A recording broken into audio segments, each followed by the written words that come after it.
Hey! Welcome to your weekly corner, Späti. It's the Monday episode. We were delayed with the other episode, so this is the free one. If you're confused, this is the one that you get for free. If you want that good paid stuff, go to our Patreon and pay us. Yeah, this is an intro. It's me. It's Kieran. Hi. How's everyone doing? Are you doing all right? Yeah, cool. I'm joined by Nick. Hey. And also Rob. I'm doing fine, thank you. Oh, good. Oh, that just reminds me of us watching Eurovision, you responding to everyone who came on screen to say hello. That was adorable. I watched back the VOD. I went through the video on demand on our Twitch. You should look at our Twitch to get like highlights and stuff. And it is just funny watching it without the audio for Eurovision via the stream, because it is just Rob every so often just going hello. Until I didn't know. I mean, you have to personally greet every person who comes into the into the live feed, and there possibly is enough that we can literally greet all of them by username. So no, I mean he was greeting the presenters when they came on screen. Oh, okay, yeah. Sorry. Well, then I'd like to work as a greeter. I think I could do that. Oh yeah, there's another like post 2008 situation. You can when all the new economic crisis destroys podcasting, and we all become greeters at Lidl. I guess now that Lidl's doing that. Are they doing that? Do they actually do that? I was wondering which. No, they don't do that. But like in this new top security economic crash world, yeah. I could see that. The Make Work program. We've got two pretty big topics for you today. Our first topic is, did you know Germany has solved its colonial past, dusting off of hands theatrically? Which makes you wonder why they didn't do it sooner. Because if it's as easy as saying, okay, we did it and dust your hands off theatrically, why did they take so long? You know what's really funny about this before we get into it is that in 2000, I believe it was like 2016, 2017, when Germany recognized the Armenian genocide, and they like first called it a genocide, Erdogan got really pissed and was like, hey, yeah, why don't you recognize your own genocide? And then Germany was like, no. So it took them like 3 years to it wasn't like an immediate no. It's like, yeah, we'll look into it, okay? Like there's a fucking 3-year long research period of the math equations going around the heads of like, I guess at that time it was like Sigmar Gabriel, who was the foreign minister, but yeah, then handing off the math problem over to Heiko Maas, and then finally 3 years later it's like, yes, done, we did it, and it equates to what was it, like 1.1 billion? Yeah, I've seen 1.1 or 1.3 billion euros. That's the figure, yeah. Okay, so there's 3 keywords here: genocide, reparations, and an apology. And basically Germany has agreed to recognize it as a genocide. So, golf clap everybody. I guess we should, I think most people know what we're talking about. We should do very quickly. In then Southwest Africa, which was a German colony, the German administrators killed hundreds of thousands of, I think is about the number, of the Herero and Nama tribes. It was a systematic extermination because they, partly in connection to, an uprising against the colonial regime, but also just the logic of the colonial administration. They basically did like death marches out into the desert and, removed access to water or anything else to these people. Fast forward the past 100 years, and Germany, a lot about the colonial time in Germany is kind of swept under the rug, or like, they have other things to think about. They lost Southwest Africa to the British in World War I. Yeah. And there's just kind of this kind of weird thing. We talked about it before with Kate when she was on the podcast, that Germany tends to just like forget about everything pre-World War I, or just like pre-World War II even. Of just like, we didn't have colonies. Ignore all those colonies that we had that we lost. Yeah. And there's like a ongoing, conversation, or I don't know what to call it. Basically, to what extent was this genocide a precursor of the Holocaust, or using the same logic? Or, I think broadly most people agree or would at least accept that the logic of the Holocaust and the German Lebensraum idea is at least tied to the European colonial system. Yeah, I was gonna say, like, in general, like, you can, like, I wouldn't say that it was like solely this genocide that then's a like precursor to it. Rather, that then it's the entire colonial project that was going on that Germany just like happened to get into very late, and then like was like, like, I guess you got to make it count. Everyone else is doing genocides, Right. So step into the situation. Our savior Heiko Maas, who announced the other day, the shortest of short kings. You know that he's like 5'4". Jesus, I believe you. Yeah. So to say that Germany will formally recognize this, extermination as a genocide. This is an ongoing process from descendants of those affected, activist groups putting pressure on the German government to pay reparations. And so Germany has said they will formally apologize. I believe the president is going to Namibia to make a speech. They will, genocide, make an apology, but they're not paying reparations. So, and they're very clear about that because it's something like 1.1, I've seen 1.3 billion euros. That's like the headline, like Germany will apologize for genocide and pay 1.1 billion euros. It's all like aid programs decided between like the German government and the Namibian government. And plenty of people already been like, so a bunch of, activist groups in Namibia who were part of the, negotiations have backed out because they're like, this isn't what we want. This isn't the point. Whereas Germany can be like, they already do a ton of economic aid for soft power reasons or whatever around the world. Then they can just say, well, this one's for that genocide we did. This is the genocide package. But it's also like, correct me if I'm wrong, this is like the amount of money they were spending before on aid programs. Like there actually isn't been a change. That sounds about right. I mean, I think it's a lot more in Namibia to be fair, but I mean, you move some numbers around. I don't know. 1.1 billion euros for aid is not a lot of money. Over 30 years. Yeah.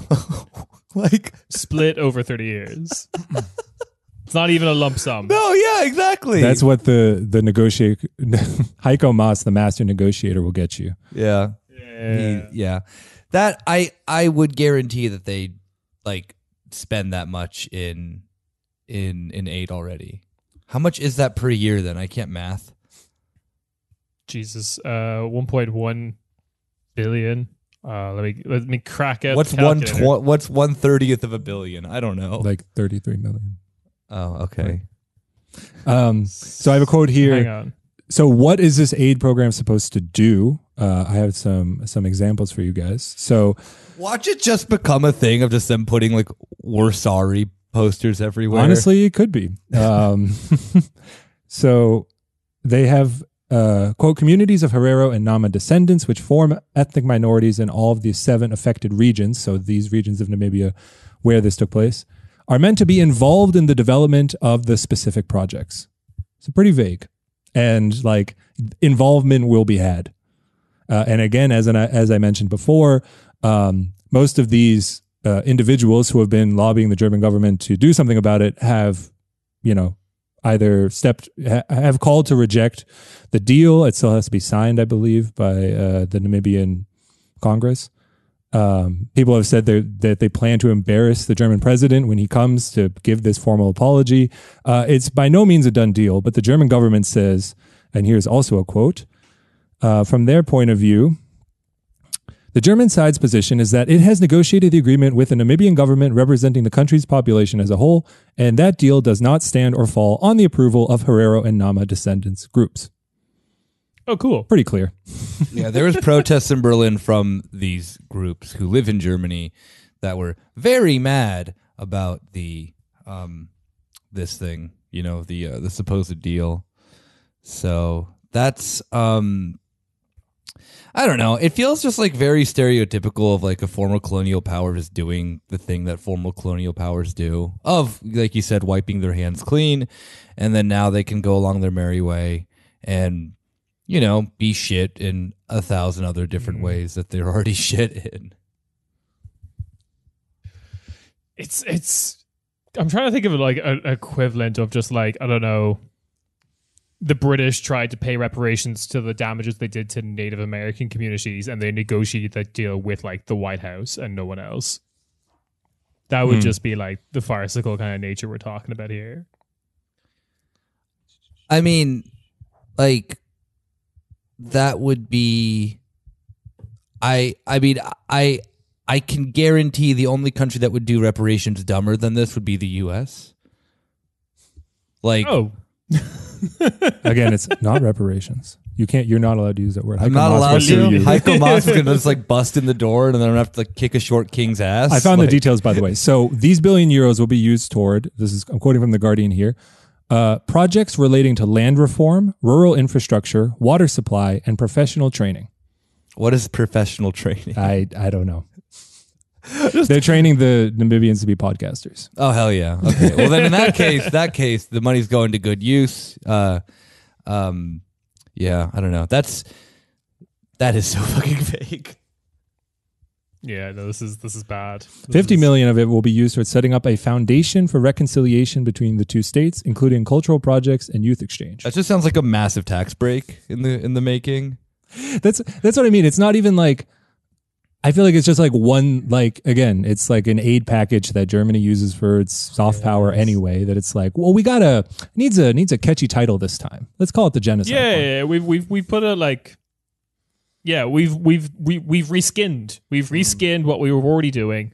I do like the idea of youth exchange, and I'm looking forward to, like, I don't know, some guy called like Jans Jaeger just being like talking about the hand job he got in Windhoek or something, just like Namibian Erasmus guy. That's just going to be like a whole new type of guy now, I guess.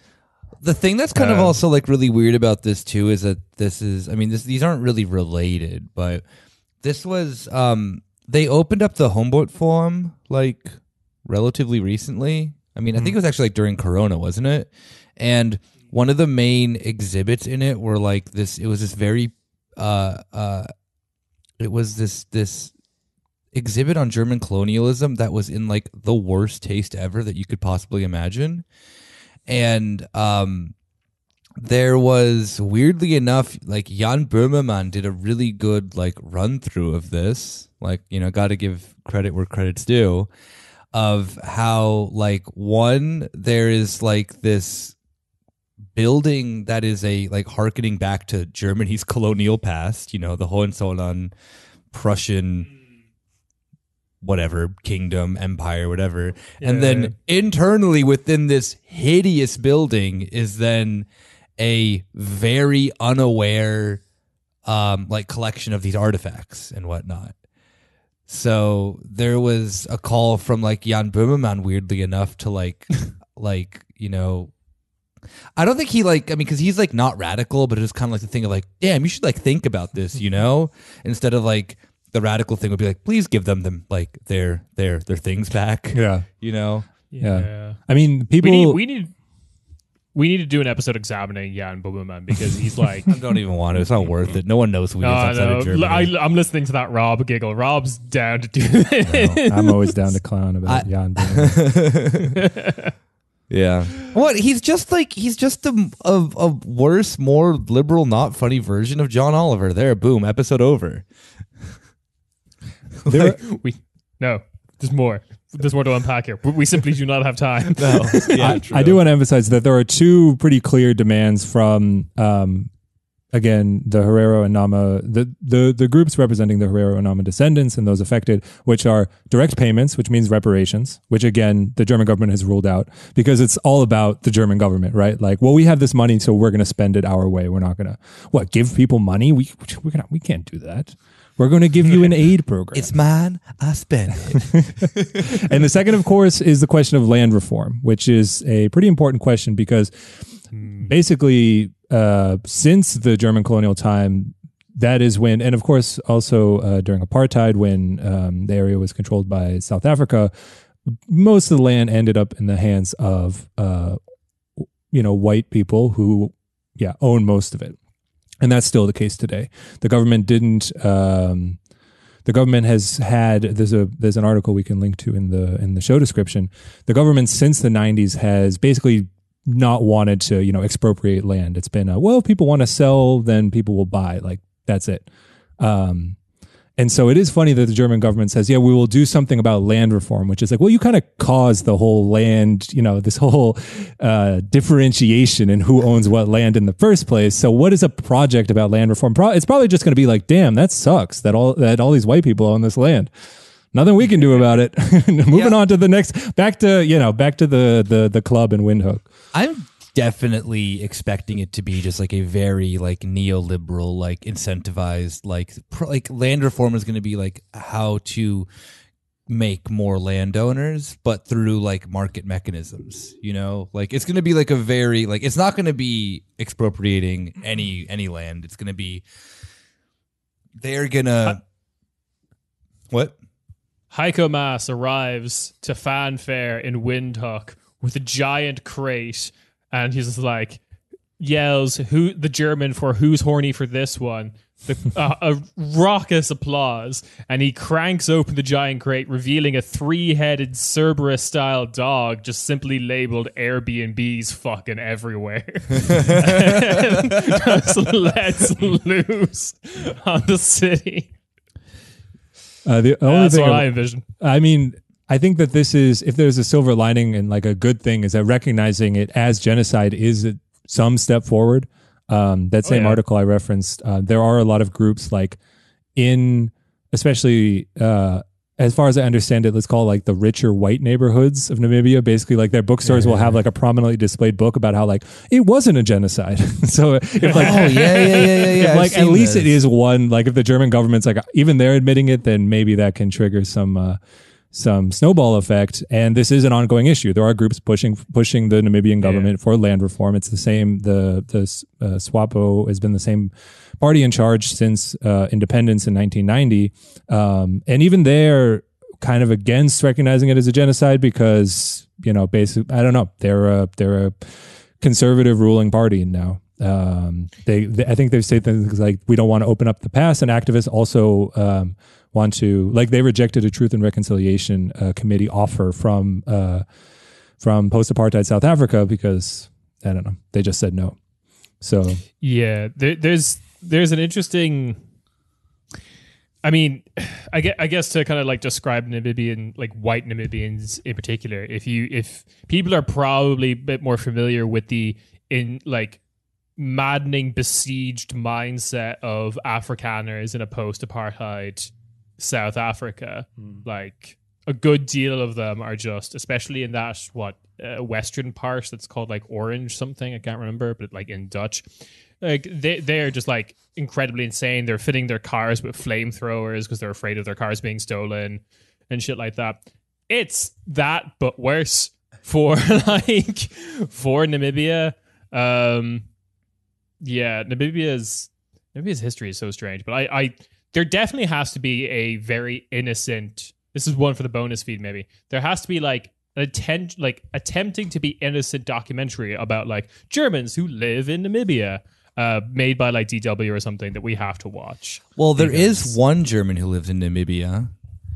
Do you guys remember a few years ago there was that guy who made like a solar powered... Oh yeah, I remember. I was wondering if you were going to say this. Yeah, a solar powered thing in the middle of Africa, like a speaker in the middle of the desert set that played on repeat Africa by Toto. For fuck's sake. He was a swimmer, I believe. Yeah, he's a German Namibian. White German Namibian. They actually, replacing the batteries is going to cost 100 million euros, so that's what most of the package is going towards. Well, the German state is not, they're not going to help that situation at all, but maybe, some progress forward will help progress the situation. People fighting for land reform, for expropriation, for a more just and equal society. And, maybe hopefully it can be it can at least get out of the way of those pushing in that direction. I mean, I'd like to hope so, but I think we all do. should we move on to our second and final, possibly, I don't know, one of the most insane stories I think that we have talked about on this show, and that includes anything that has to do with Italy. That includes anything of I don't even remember what we've talked about on the show the past 2 years. According to that article, Berlusconi at one point, I trust them. Just yeah, yeah. I feel anything that's just like insane is just something that then's happened in Italy. But this is maybe everyone. I don't know how everyone else has been finding it, but this for me has dominated like the kind of giant Minority Report RSS feed reader that I have for like keeping up with the news. All stories of like what happened in Belarus this week, I guess, has dominated all news stories. Should I briefly say the details of what happened, the inciting incident? Please. Go for it, King. Yeah. So a flight between, I want to say, Athens and Vilnius. Yes.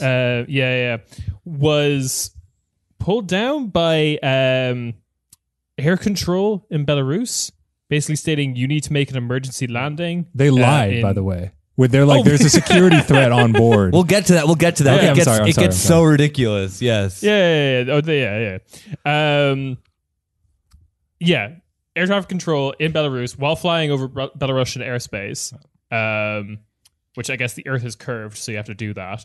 Ryanair flight, by the way, which I'd like. Ryanair flight. It wouldn't change depending on the airline, but something about Ryanair is they're like, well, the budget that dealt with this situation has been cut, so we're sure we'll follow you. We'll land in Minsk. Did anyone pay for the not being commandeered by a rogue government package? It was just €500. It was it was right there in the package. It's your fault, really. Yeah. It's underneath the extra baggage part of the checkout experience. No one saw that. You actually get it for free if you check 3 bags, which is a pretty good deal, I gotta say. That's pretty good, yeah. Guys, it's always travel insurance, right? You think you never need it until you need it. God fucking damn it! But all right, yeah. So as Rob has said, the call by Belarusian air control was fraudulent. There was no threat on board that they needed to immediately land for. And when they did land, people were taken off the plane. There was no hubbub then, as far as I understand. And while waiting to reboard the plane, that is when the KGB, because it's still technically the KGB in Belarus, which I love, kidnapped I'm going to need help with the last name, Roman Protashev, I think is his last name. There you go, that one. Our boy Romain was taken by the KGB, as well as his girlfriend, which... Are we going to talk about the girlfriend? Because they've been dating for 3 months when this happened. Which, like, hell yeah, fucking hell. They had the conversation right? in the Athens airport. Like, where is this going? Are we? Yeah. I gave her my class ring on the plane ride. Another little where did he go to school? I wonder. Another little tidbit. We're going Belarusian steady. Is there were, according to the flight logs, 100, so like 5 people didn't get on the second flight, which is like, so there were just 3 KGB agents like from Athens on the flight. Yeah, the best one was there was a Greek dude who was like one of the 3 people who were on the flight, was just a Greek guy who was like, yeah, well, I was going to Vilnius, but like I guess his wife lives in Minsk, so he had no problem with getting off in Minsk. Maybe he's one of them. He's just like, oh, okay, yeah, which was like one of the most Greek moments I think I've ever read in a news story. Yeah, I really love also, that's a type of guy, right? The Greek guy with a wife in Minsk who, for whatever reason, is flying to Lithuania not to. Yeah. What are you doing? I have a girlfriend in Lithuania, but I'll see the wife first, I guess. I have a girl in every post-Soviet country. Yeah. But so the KGB takes a Mr.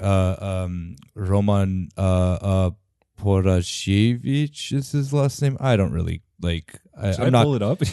I pulled it up just now and I forgot. And so the thing that then was the funniest part to me about this was at first that the very next day, I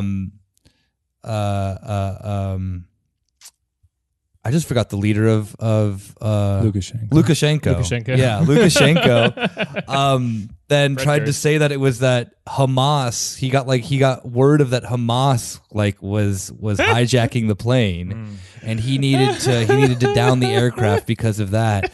And then the next day it changed, and he was like, no. Actually, I got a call from Switzerland saying that I had to take the flight down.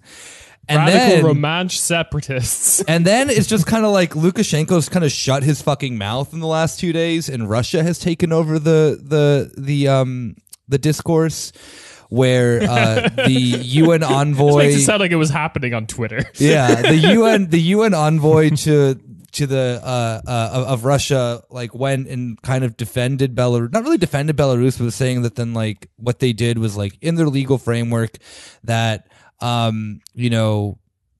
when Western countries did this to what's his name in Bolivia. Yeah, when they did it, they downed. It was Evo Morales. Evo Morales, thank you. Yeah, the Evo Morales' plane they downed because did it was too, right? yes, they were suspecting that then Edward Snowden was on board trying to escape to Russia, which was not the case. But yeah, so this has happened before, this and that, and he so Russia's been defending the sense of what Belarus did is within their legal framework, which true, whatever. And that immediate sanctions, which the European Union is threatening Belarus with, which there are already sanctions against Belarus, EU is threatening to strengthen these sanctions. Russia's saying that that's a little bit overblown because Russia obviously is pissed off that then their only method of getting goods into Europe, Belarus, is going to be further sanctioned. The thing that then gets even weirder about this is because I think that everyone has seen that then the big thing is that this is a young 26, 27-year-old journalist. Yeah. Yeah, 26. Who he's been imprisoned by an authoritarian regime for just reporting the news. This and that. Was active was an active figure, I guess, in the protests last year. Yeah, he had a Telegram channel that had 2 million people on it. Of a country that then is 9 million. He was also present at Euromaidan, yeah, exactly. Yep. The thing that then gets really fucking weird about all this is that he is also was doing press for Azov battalion back in 2015. So when he was 22 years old, he was an active member in Azov battalion. And then the pre-woke thing period. Pre-woke period. The thing that then's even crazier is that then there was the first thing that then it was pretty well known that he was doing literally writing Nazi zines in his fucking free time. There was a lot of speculation, and I think that we can kind of confirm it too, that he fought on the front lines with Azov battalion and was shot and injured and this and that and that. There was his dad came out and said, "My son is proudly serving, alongside with Azov battalion."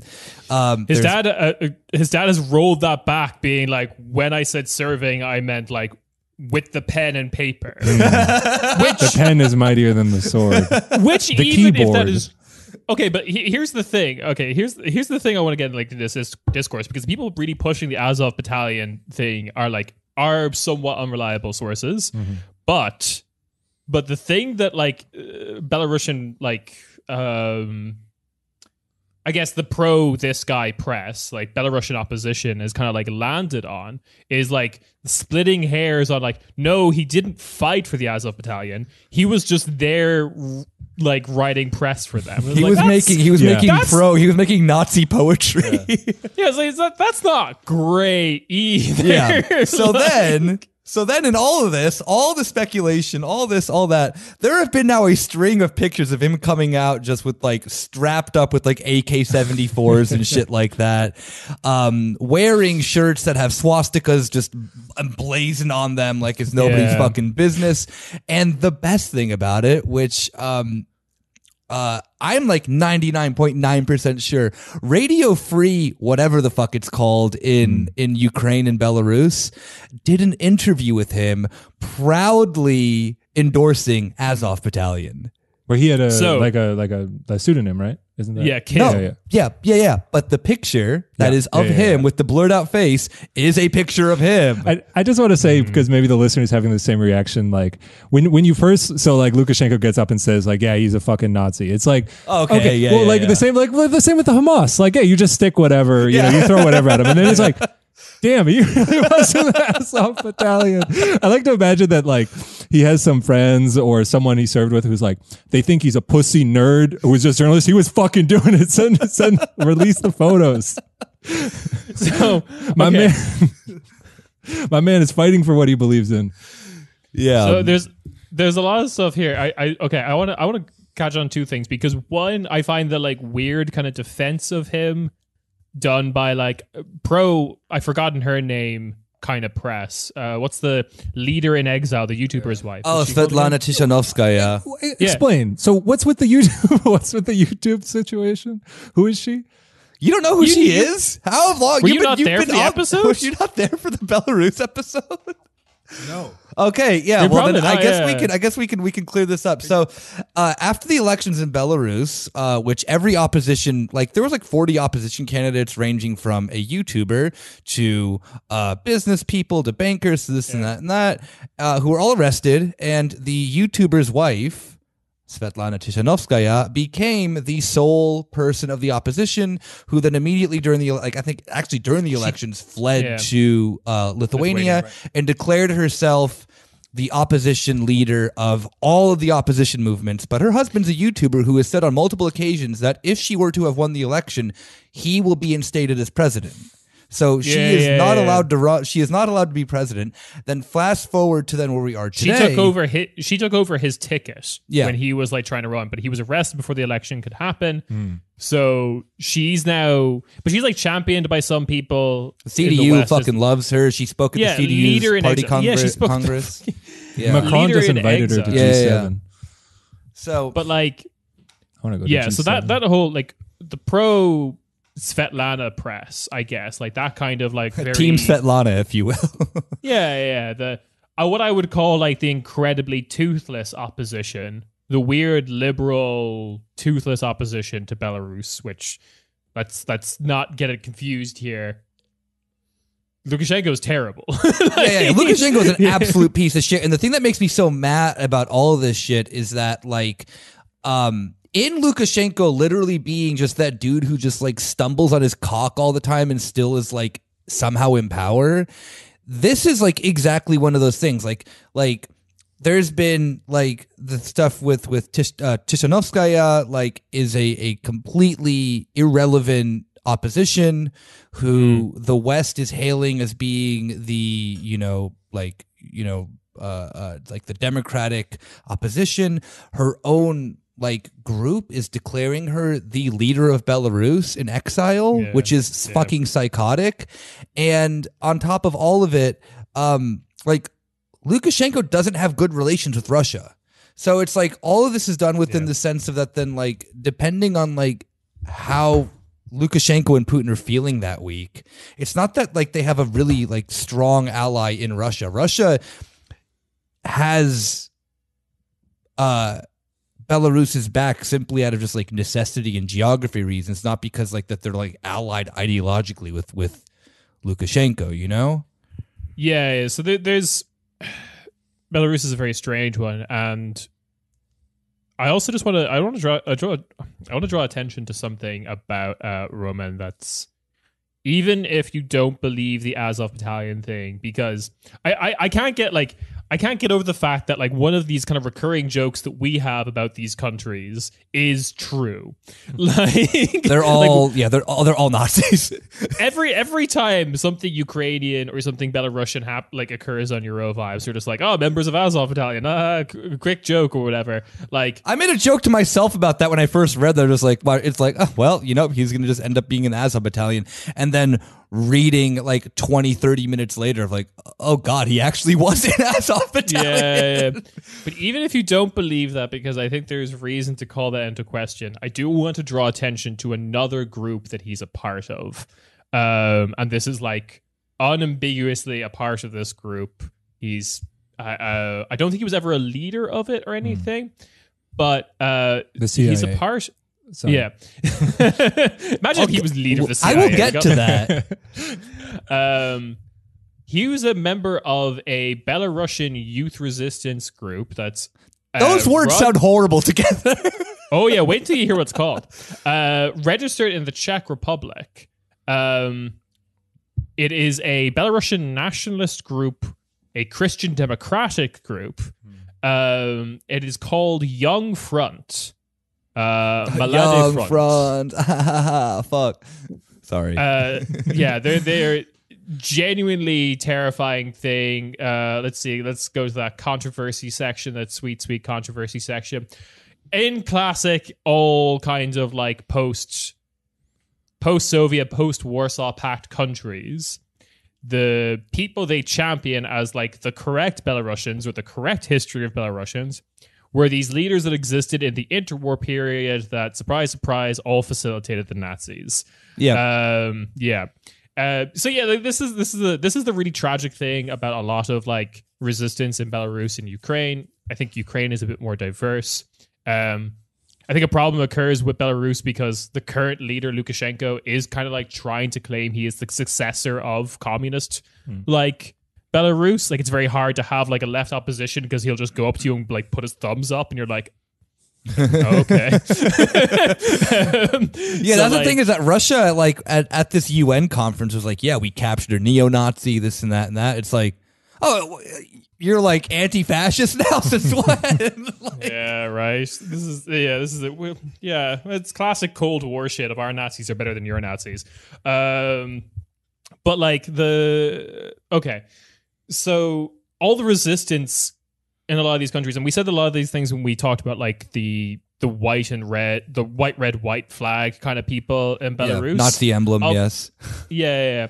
So the people who like want that version of Belarus are people who want like Orban's Hungary or like PIS's Poland. Yeah. This is their like model of like a good country. And I'm reminded of a quote by the Czech president, the drunk man himself, Zeman, when describing the Ukrainian-Russian conflict. Cunt here, pussy there. To describe the fact that both sides are just fucking terrible and I hate this. Yeah, so, wise. You know what they say about wise Czech alcoholics who are also somehow the richest person in the country. Yeah. No, he's not the richest person. Oh no, Prime Minister is. Prime Minister is, of course, yes. Yeah. But both alcoholics though. But like, can I read you a quote from Medusa that I quite liked? Yeah. So this is Medusa is the only like vaguely like Russian Eastern Bloc kind of opposition group that hasn't like said he's definitely not Azov battalion or he definitely is. They're just kind of like, what we know, draw your own conclusions.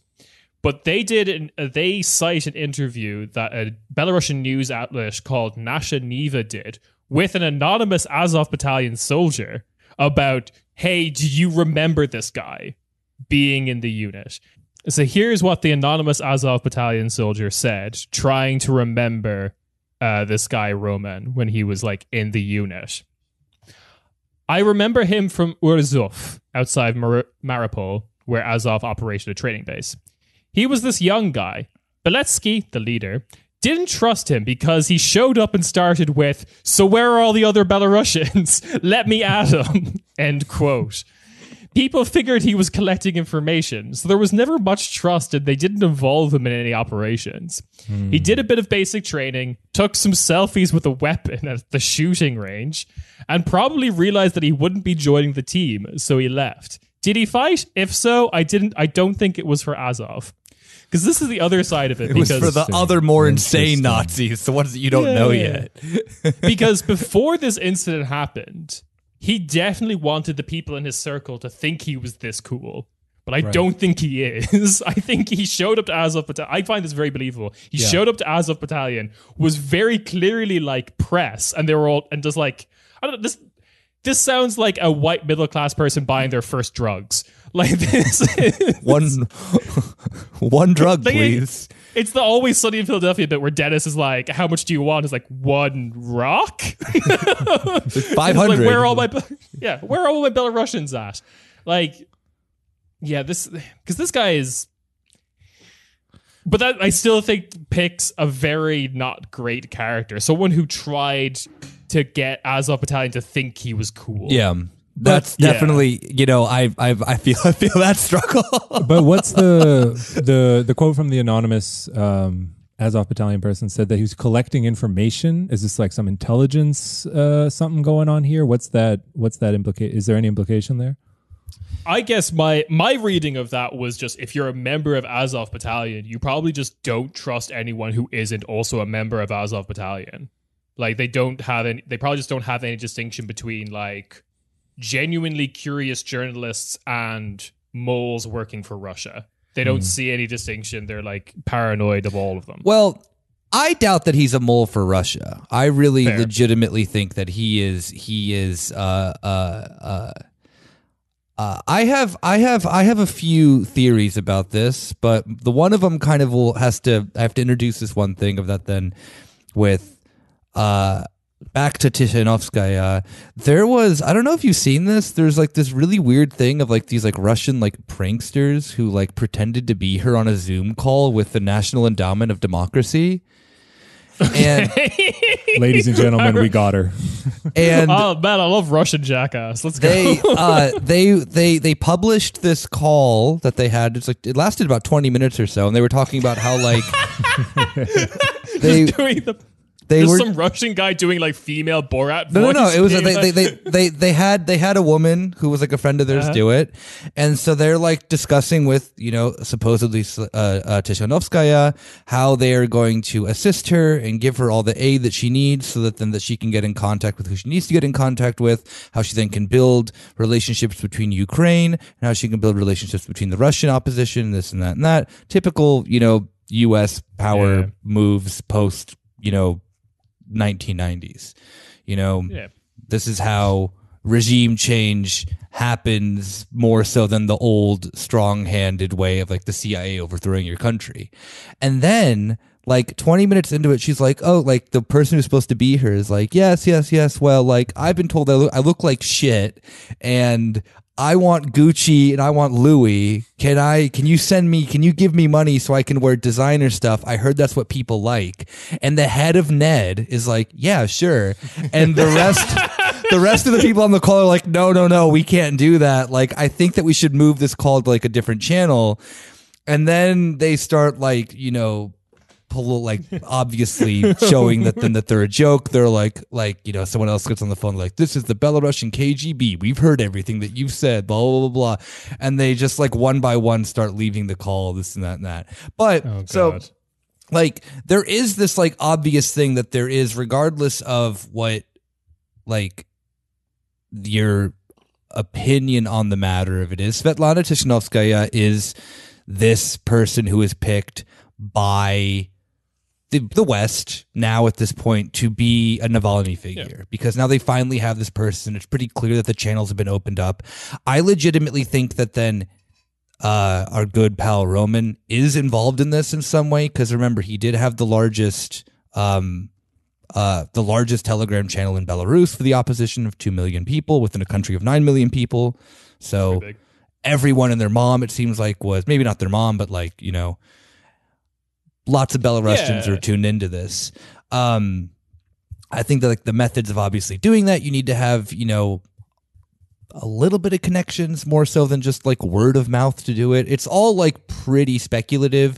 I think the sense of like, even if he did or didn't fight with Azov Battalion, there's obviously, the United States is throwing so much fucking money left and right in Belarus. There's so many U.S. people on the ground, not in Belarus, in Ukraine. There's so many U.S. advisors on the ground. It kind of just goes into that direction. That's the way that I see it. He got a flight from Athens to Vilnius. I'm just like, Svetlana Tishanovskaya is in Vilnius at the moment. Like, it's, I mean, I'm not going to say that he's like a CIA op or anything like that. I don't think that things work like that. But I think that he has been tapped by people to kind of serve this like media function with money that then is coming from like Western organizations, for regime change. And I think that that's a pretty fair assessment to make.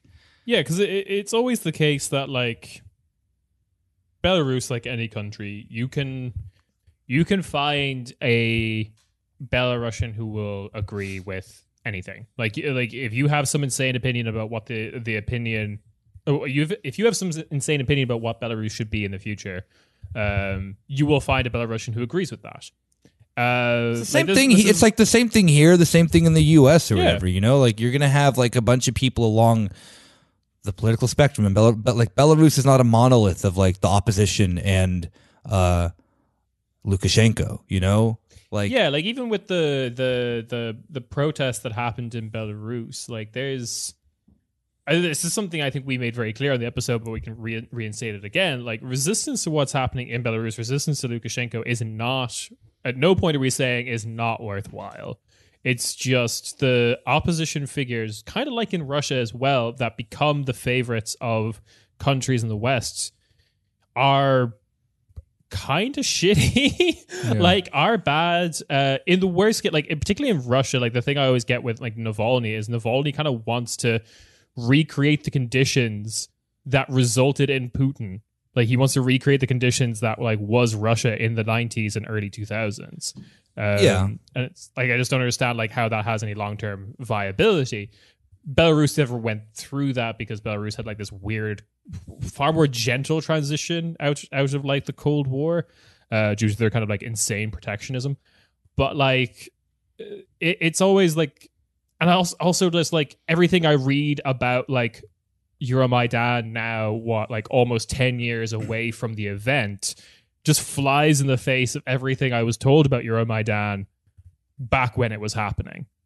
Like on what these people like wanted and what they thought was going to happen to the country and things like that. Like, so at no point I think are we saying people who actually resist within these countries are duped or stupid, but like the CIA doesn't need to get all of those people. They just need to get like one guy with a giant Telegram channel or like one woman who supposedly might have a little bit of a claim to the presidency.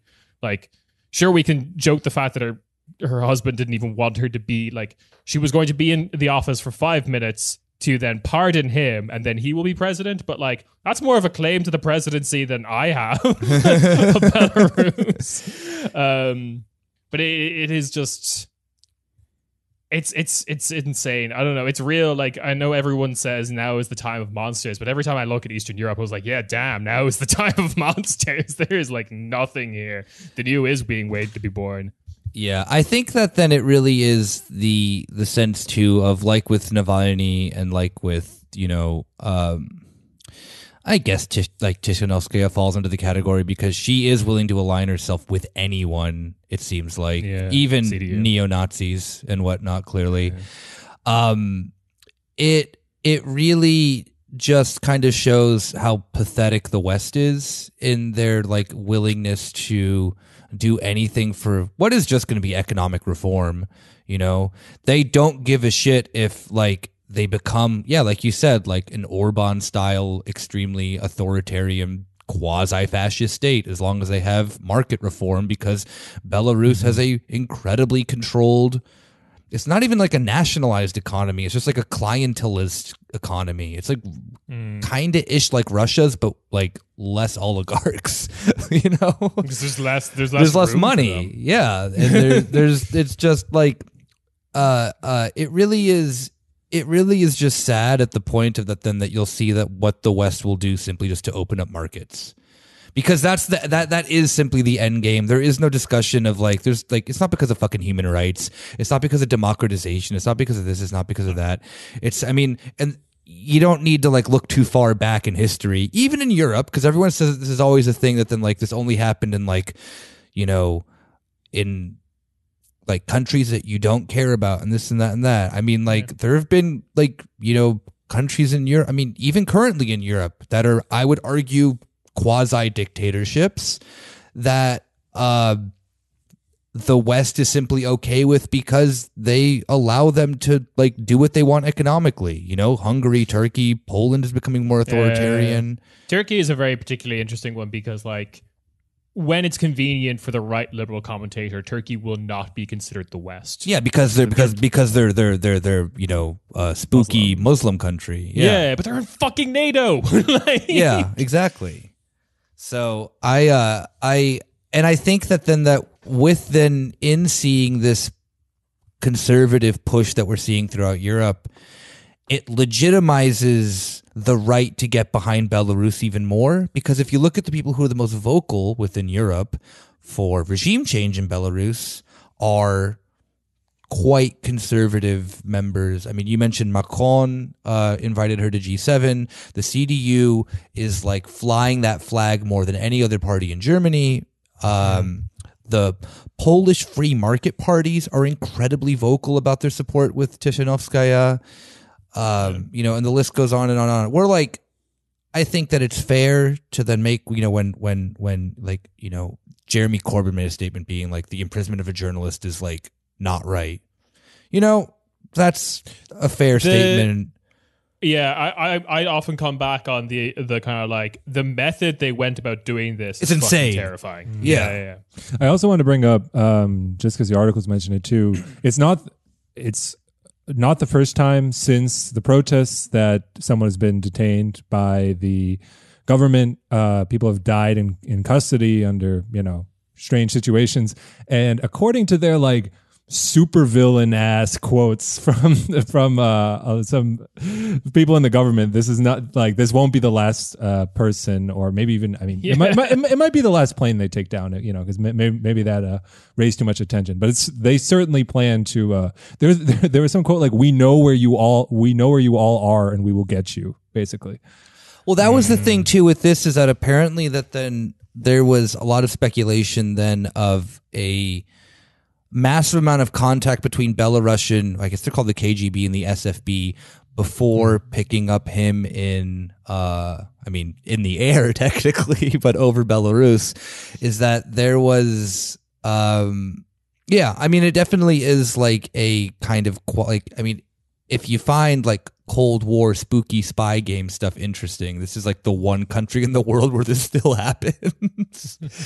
But so there was like a lot, I think there was like an article from like Junge Welt about that or whatever, in the sense of how like there's a lot of speculation of how long the FSB had been like tracking him and stuff like that, and how long the KGB had been tracking him.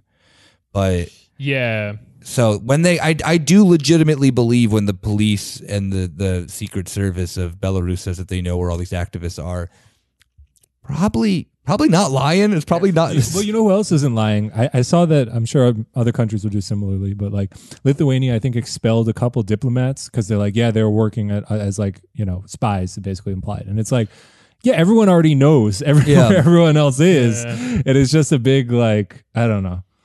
It was a big one. I don't even know how to describe it. Go ahead.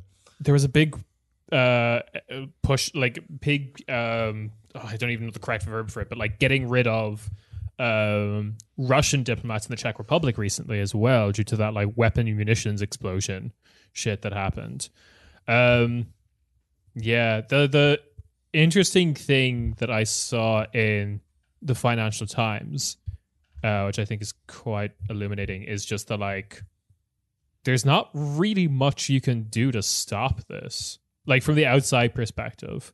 I mean, we can talk about Gaddafi and we can talk about like liberal regime change and all that kind of shit. That shit doesn't fucking work. But like so like there's this great quote here of Dmitry Sevkoya, an 18-year-old orphan, died by suicide on Tuesday after being charged with similar crimes to Roman, and blamed moral pressure from investigators for his death, according to a note on social media. Oh, learning from the CIA, that's sick. Getting someone to kill themselves is a very typical CIA thing. Right?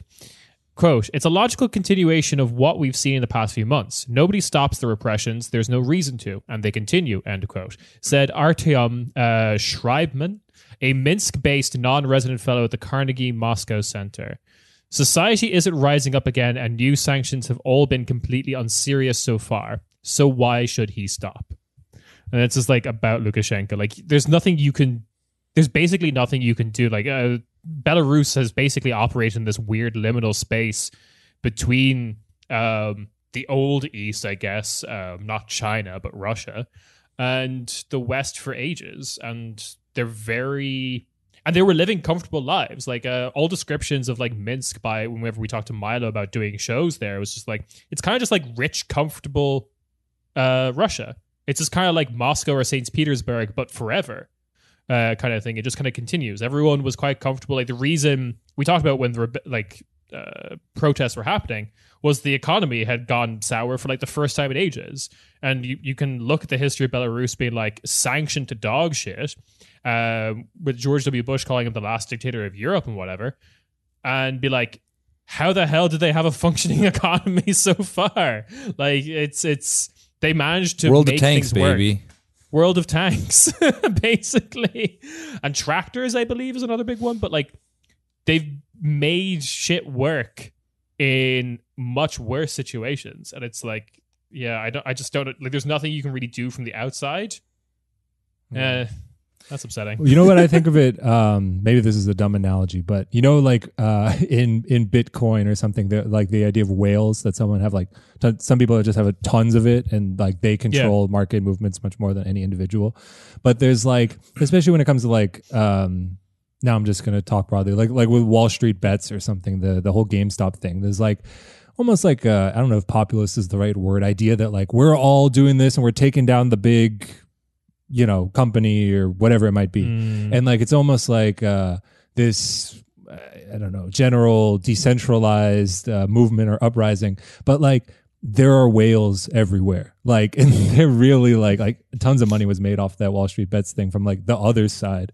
I believe our friend Eric Prince was somehow involved, but of course he was. Like, that's kind of how you can look at like big national protests too. Like you might look around and be like, oh, we're all in this together. And it's like, some of those people are whales. I mean, in terms of like international politics, like whether they're literally a spy, it's like not everyone actually has the same, it's not like one person, one brick, or, you know, one person, one area of space in the street, or whatever the idea is. And yeah, I mean, I don't know if that's a depressing thought or just, you know, more steps need to be taken past the general protest. Yeah, I mean, like I think it's like fair not to have like a, I mean, like Kieran said, of like that it is like both are shit currently, of like, you know, that there is Lukashenko's bad, and I think that I would say that then that these very superficial attempts of an opposition that then are pushed by the West are also bad. And I think it's fair to just kind of like throw your hands up and just kind of like, yeah, like I mean, us on the podcast are not going to sit here and try to like, you know, take the chessboard out and fucking solve Belarus, you know, like we got some time. Let's do this. And it's really unfortunate that then like that, you know, these people, I don't even know if they're like, I would even call them opportunists. I think that they like legitimately want to get rid of Lukashenko. That's obviously true.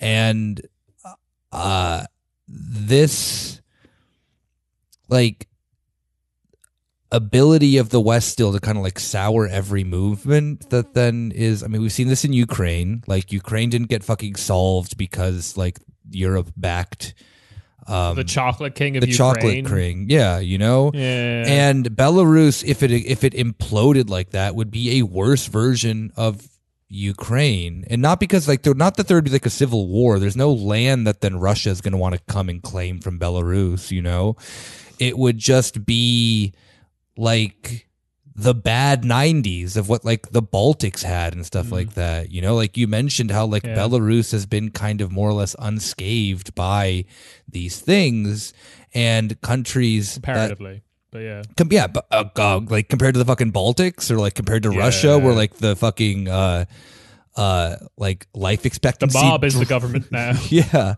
but like even currently in like the Baltics, like teachers get paid like 400 euros a month and stuff like that, and all in the back of that, then it's like, well, market for reforms, they were great, this and that, the entire country belongs to Sweden now. Like, that's a different type of authoritarianism, like, I mean, yeah, it's not with the fucking brutality of that, then of, being kidnapped by the police and being like, beat up and then thrown in the middle of nowhere like Lukashenko's police likes doing. Yeah. But an inability to provide for yourself is also like a different type of hell, Yeah, it's the diffuse kind of like faceless horror of when we watched a good we skipped through like a good documentary on it of a town in Lithuania that used to be like an auto factory. I think Pletskia or something like that. Pletskia. And how like since the factory closed, it's just like hell on earth now of just people spend all day staring at a hole in the ice hoping some fish come out.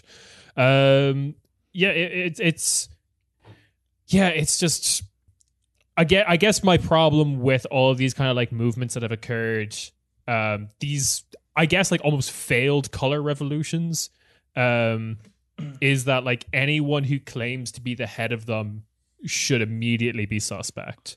They're probably the worst people involved. Like, I mean, I can be critical of like the Navalny protests that happened in Russia. It seemed incredibly middle class, but like Belarus did do better than that. Like there were general union strikes and stuff that occurred because of what was happening. And like, I'd be a bit more hopeful of that because it seems like it had like that popular revolt seemed more popular than what was happening in Russia. I think the minute that it had that Tishanovskaya like crowned herself the leader of the opposition is when I started to become very suspect of like what you just said. Like obviously the trade unionists who are organizing this and that like the young people in Belarus, like everyone who is against Lukashenko is obviously not a Nazi. It's just the people that then who I think are some of the most vocal and who have like the largest cables of networks within the international Nazi community are trying to seize the reins. Yeah. And I mean,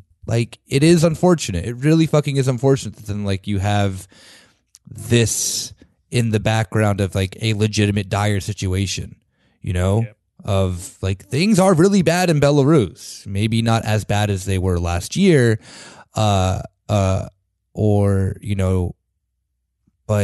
still, like the fact of that then that people legitimately like do live in fear like this because of the government is pretty shit. I'm not saying that this doesn't exist in like Western Europe. Like if you are not white in Germany, it is horrible for you. It is incredibly authoritarian. I don't want to like do like a thing of like Belarus is like worse than other places for this and that reason, like these type of tactics and authoritarianism that then like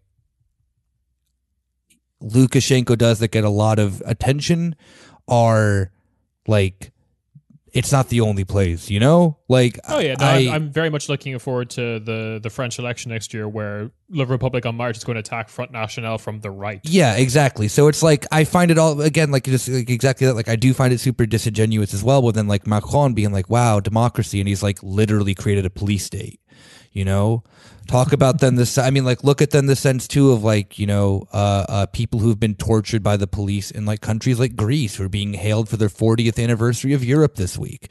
The shit that then people like say that Lukashenko's so bad, this and that for a lot of people in the good Western democratic Europe is their like normal thing too. Do not be an anarchist activist in a lot of countries. You can end up murdered by the government, like, Lukashenko's authoritarian, whatever, this and that. But I think that this authoritarian push is exactly what we're fucking getting to anyway. It's just that they just don't like the fucking economic aspect of him, It's only authoritarian if it comes from the authoritarian region of Eastern Europe. Exactly. Which happens to be in Belarus and goes a little bit into Russia. Yeah. Wonderful rolling hills. Ideal for growing authoritarianism. Yeah. Good potatoes as well. I guess on that note, on that dire note, we will, I guess, do you have anything to shout out? I don't know. Let's just do our general round of check out our twitch.tv/Corner Späti. We are streaming every Wednesday, 8 p.m. German time of Euro Vibes. We also have lots of clips now. Kieran has gone to the effort of picking out some highlights. Thank you, Kieran. Thanks, Kieran. Thanks, Dad. It was very useful that in the Eurovision this year, Germany played right before Finland, because that was just a good clip of the whole room popping off for various reasons. Good, 8-minute clip there. Other than that, subscribe to the Patreon, patreon.com/Corner Späti, and you can get an extra episode not for free, but for €5 a month. For $5 a month, you can get 4 extra episodes a month. Rounding your total Corner Späti digest along with Volotron to 10 episodes per month, usually. Thank you for that. Thank you for that asterisk right there. Yeah, right. Sometimes we're tired. Sometimes it's a 5-week month. But yeah, so with that, we will see you on Friday. Bye-bye. Bye. Ciao, ciao.